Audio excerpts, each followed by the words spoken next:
Bonjour à tous, j'ai le plaisir de vous retrouver aujourd'hui dans une nouvelle vidéo pour vous parler de ma routine teint. Alors je vous ai déjà proposé cette vidéo il y a quelques mois, je crois que c'était en mars dernier, donc c'est assez récent. Mais là c'est une nouvelle vidéo teint, cette fois-ci adaptée à l'été, puisque j'ai de nouveaux produits que je teste, que j'utilise actuellement, qui sont plus adaptés on va dire avec la chaleur, à la canicule qu'on va avoir dans ces prochains jours, et certainement cet été. Bref, du coup, aujourd'hui je vais vous montrer donc ce que je fais, je vais faire mon teint avec vous en vidéo. Là actuellement je ne suis maquillée qu'au niveau des yeux, donc du coup voilà, vous allez avoir un maquillage assez complet. Pour commencer, j'ai appliqué hors caméra mon sérum concentré d'acide hyaluronique, donc pour apporter un petit peu d'hydratation avant d'appliquer le maquillage. Donc ce produit là je l'utilise en hiver et en été, et en hiver je rajoute après une crème hydratante, mais là comme j'ai déjà la peau assez grasse et qu'il fait chaud, je vais pas rajouter de crème en plus. Voilà, j'ai juste mis ce sérum. Donc je vais retirer mes lunettes, du coup je vais beaucoup moins bien voir. Je vais prendre un petit miroir pour pouvoir me maquiller et voir un petit peu mieux quand même, c'est mieux. Et puis du coup je vais vous montrer les étapes que je fais. Alors en sachant que j'ai un petit peu changé par rapport à la dernière fois, il y a des produits qui sont similaires, mais globalement voilà, c'est pour vous montrer, vous donner une idée un petit peu de quoi faire. Donc on va commencer tout de suite avec le fond de teint.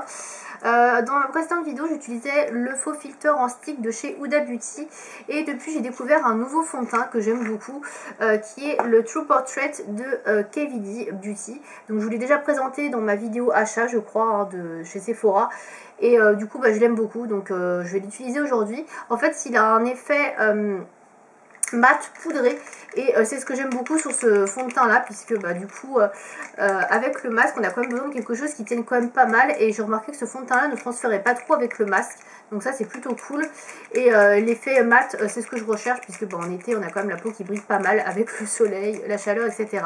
Alors comme vous pouvez le remarquer, j'ai le visage qui est quand même assez foncé par rapport au reste de mon corps, donc c'est normal, on est en été, etc. J'ai pas trop bronzé le reste. Donc c'est parti pour le fond de teint. Donc je vais pas montrer, mais j'ai la référence Light 010 pour ceux que ça intéresserait. Donc c'est pas la plus claire, mais c'est une des plus claires. Donc j'utilise pareil, nouveauté, cette petite éponge de chez Sephora. Alors oui, je n'utilise pas de Beauty Blender, mais ça j'aime bien pour le coup. J'ai réessayé, puis pour le coup ça j'aime plutôt bien, ça se nettoie bien, c'est assez facile et pratique. Donc du coup j'utilise ça maintenant, donc pareil, c'est encore une nouveauté.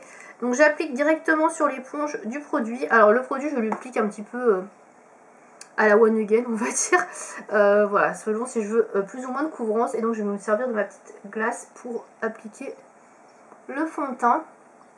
Donc c'est une couvrance, je l'avais dit dans la vidéo je crois des achats, c'est une couvrance légère à moyenne, donc en fait vous pouvez en appliquer une deuxième couche si vous voulez un peu plus d'opacité, mais sinon c'est pas un fond de teint qui est, je trouve, hyper opaque. Alors vous allez peut-être le trouver hyper palo par rapport à ma carnation, mais après ça matche plutôt bien avec le reste du corps en fait.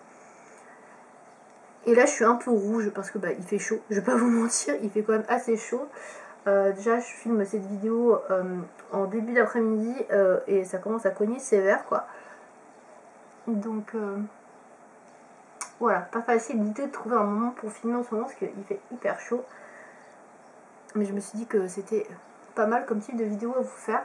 Comme ça vous avez une petite idée de ce qu'on peut porter en été, etc. Avec la chaleur. Alors ça fait hyper blanc j'ai l'impression à la caméra, mais en vrai c'est normal. Ça fait normal. Donc là j'ai fait tout le bas, je vais remettre un petit peu de produit pour compléter au niveau du haut du visage bien évidemment. Donc je remets à peu près ça. Et après j'ajusterai si j'ai besoin d'un peu plus de couvrance sur certaines zones. Puisque moi j'en applique quand même plutôt pas mal au niveau des joues. Comme vous savez j'ai des petits problèmes de rougeur au niveau des joues. Et que j'ai envie de masquer ça le plus possible. Donc du coup j'en applique en général un peu plus. Mais là je crois que j'en ai mis assez. Là le but c'est quand même de faire quelque chose d'assez léger entre guillemets. Faut pas non plus avoir une couche de fond de teint hyper épaisse à supporter toute la journée. Voilà. Donc moi je ne suis pas quelqu'un qui applique énormément de fond de teint, je mets quand même assez légèrement. Je vais en rajouter quelques touches quand même au niveau des cernes. Et je viendrai mettre de l'anti-cerne quand même juste après. Voilà, hop, j'en mets vraiment pas beaucoup. Histoire de couvrir un petit peu plus avant l'application de l'anti-cerne. Alors pour l'anti-cerne, je vais vous le montrer juste après, mais j'ai plusieurs options puisque j'utilise deux anti-cernes en ce moment. Donc je change pas mal, je switch pas mal entre les deux. Voilà, je pense qu'on est pas mal. Alors ça camoufle pas tout. Je sais pas si vous verrez, on voit encore en transparence les imperfections, mais c'est pas très grave. Comme je vous dis, moi je recherche pas une couvrance vraiment hyper opaque, parfaite. Je veux quelque chose qui juste unifie la peau et neutralise un peu les rougeurs. Et là pour moi, je trouve ça plutôt bien. Donc ensuite on va passer à l'anti-cerne. Donc en ce moment j'utilise deux anti-cernes. J'utilise l'anti-cerne de chez NARS qui est celui-ci. Je sais plus comment il s'appelle, bon bref, c'est l'anti-cerne de chez NARS de toute façon, donc qui est en teinte Medium 1 Custard. Donc voilà pour la référence. Donc c'est une version voyage que j'ai. Et le deuxième que j'utilise, c'est celui de chez Colourpop, le Pretty Fresh, comme ceci, et qui est en teinte Light 50W. Voilà, donc ce que je vais faire, c'est que je vais faire un côté avec celui-là, puis un côté avec celui-là, comme ça vous pouvez voir les deux. Donc je vais commencer avec le NARS. Donc le NARS, j'ai pris un format voyage, tout simplement parce que c'est super cher et que je voulais tester en fait pour voir si la teinte me convenait. Et je trouve que la teinte est plutôt pas mal, même si là vous allez la trouver peut-être un peu foncée. Mais pour le coup, moi je la trouve plutôt bien. J'en mets également un peu sur les imperfections. Oui, j'ai pas pris l'éponge, mais c'est pas grave. Il sèche quand même assez vite, je trouve. Il faut quand même le travailler assez vite, le NARS, donc je vais le sécher. Je vais le travailler tout de suite et je vais passer au deuxième anti-cerne juste après. Donc la couvrance du NARS est pas mal. Alors par rapport au fond de teint que j'ai juste avant, il est peut-être un peu plus foncé, je sais pas si vous allez voir. Donc ce que je fais des fois, c'est que je fais un raccord avec l'autre, avec un peu de fond de teint, mais voilà, ça dépend vraiment des envies. Après quand vous le fondez avec le reste, ça se met plutôt bien en place. Voilà. Et de l'autre côté, donc du coup, je vais utiliser celui de chez Colourpop. Donc c'est parti. Alors pareil, il a l'air assez foncé aussi, mais la couleur est bien. Hein. Hop, et je viens le fondre. Alors celui de chez Colourpop, je le trouve assez couvrant pour le coup. Je trouve qu'il est plutôt pas mal. Plus que le NARS en fait. Mais voilà, après je pense que le NARS, vous pouvez le travailler, vous voyez, en couche par couche.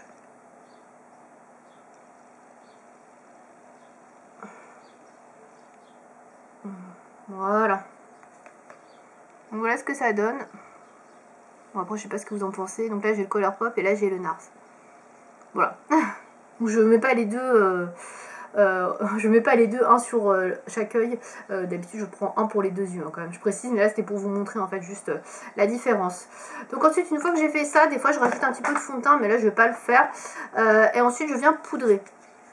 Donc pour poudrer, je vais prendre un pinceau de chez Neve Cosmetics. Alors c'est pas à poudre libre, hein, comme on pourrait s'attendre. Je vais vous montrer comme avant. Donc ça c'est le Flat Purple Brush, je crois, de chez Neve Cosmetics. Il est très vieux ce pinceau, mais il marche toujours aussi bien.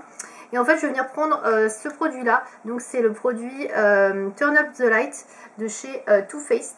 Voilà, en version light. Et en fait, c'est une palette illuminatrice de teint. Et moi, j'utilise beaucoup la teinte du milieu, la Soft Focus, pour pouvoir en fait venir un petit peu poudrer mon teint, même si c'est pas vraiment le rôle de poudre en fait. Ça vient pas vraiment poudrer le teint, mais moi, je m'en sers un peu pour fixer le teint quoi. Donc, je viens appliquer la poudre.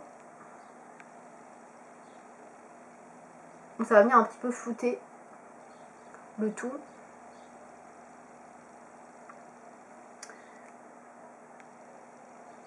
Et rajouter un petit peu de matité, on va dire.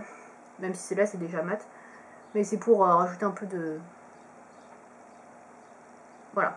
Alors, le pinceau que j'utilise, en fait, j'y vais avec parcimonie parce qu'il est encore humide. Je l'ai lavé hier soir.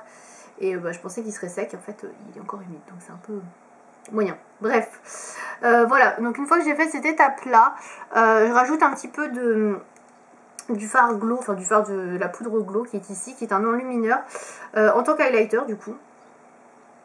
Donc hop. Donc ça je vous l'avais déjà montré je crois dans ma précédente vidéo. Bon, je sais pas si ça va bien se prélever parce que effectivement, comme je vous disais, mon pinceau est humide. Je pense que je vais le faire au doigt. C'est ça d'avoir des pinceaux trop propres. Et donc avec la chaleur, je pensais que le pinceau allait sécher quand même. Mais bon, faut croire que non, il a pas eu envie. Bon, après, ça marche très bien au doigt aussi. Hein. Bon, après, c'est très léger. Hein.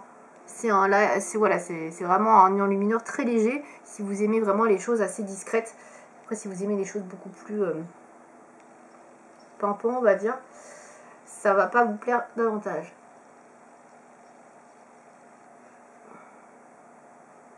Hop.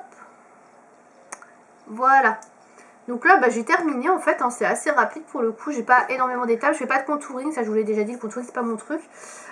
Quand j'ai besoin, que j'ai beaucoup de rougeur sur les joues, je viens rajouter un peu de correcteur vert, celui de chez Beau Green je crois, Beau Cosmetics, ouais, je sais plus exactement comment ça s'appelle. Ce que je vais juste faire, c'est que je vais rajouter un peu de baume à lèvres coloré, donc là c'est un de chez Too Faced, c'est le Buff Suit. Je sais pas si vous allez voir, je sais pas s'ils sont encore vendus ces produits là de chez Too Faced, donc c'est vraiment un baume de chez Too Faced très neutre.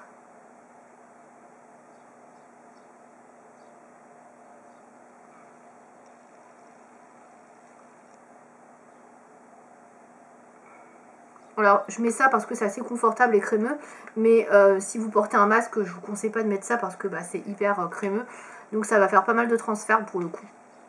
Je vais remettre mes lunettes puisque là j'ai terminé mon teint, donc voilà le résultat final. Donc je sais pas si vous allez bien voir. Voilà, donc c'est une routine assez simple, assez rapide à faire je trouve, pour le matin quand vous n'avez pas le temps, que vous allez bosser, c'est hyper pratique. Ça bah, pour le coup j'ai découvert ça chez Sephora, je sais plus comment ça s'appelle comme éponge, mais c'est hyper pratique franchement, très très bien. Je trouve que pour appliquer les produits, c'est plutôt pas mal, c'est fait de manière uniforme. Alors je voyais pas très bien parce que j'avais ma glace et que j'ai pas mes lunettes.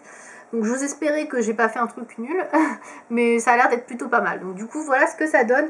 Après, maquillage pour le teint, donc c'est un maquillage pour le teint qui tient assez bien comme je disais, puisque avec le masque j'ai pas trop de transfert avec ce fond de teint là. C'est pour ça que je vous le recommande si vous voulez une couvrance légère, je précise hein, quand même assez légère. Celui-ci qui a un fini poudré vraiment pas mal, je trouve qu'il ne transfère pas trop sur le masque et du coup il tient plutôt bien. Mais après voilà, il faut pas avoir trop d'imperfections parce que franchement ça ne masque rien. Voilà. Mais sinon voilà, je l'aime beaucoup et je voulais quand même vous le montrer en action. Moi je trouve que la teinte est parfaite pour moi. Après forcément, quand je vais prendre des couleurs, ça va être un petit peu clair, mais la majeure partie de l'année, j'ai la peau quand même très claire, donc voilà, pour moi c'est quand même la bonne teinte. Voilà, j'espère que cette vidéo vous aura intéressé. N'hésitez pas vous aussi à me partager votre routine teint pour cet été, qu'est-ce que vous faites, comment faire perdurer votre teint sous le masque qui nous oppresse et sous lequel on a hyper chaud. Voilà, j'espère en tout cas que cette vidéo vous aura plu. À bientôt!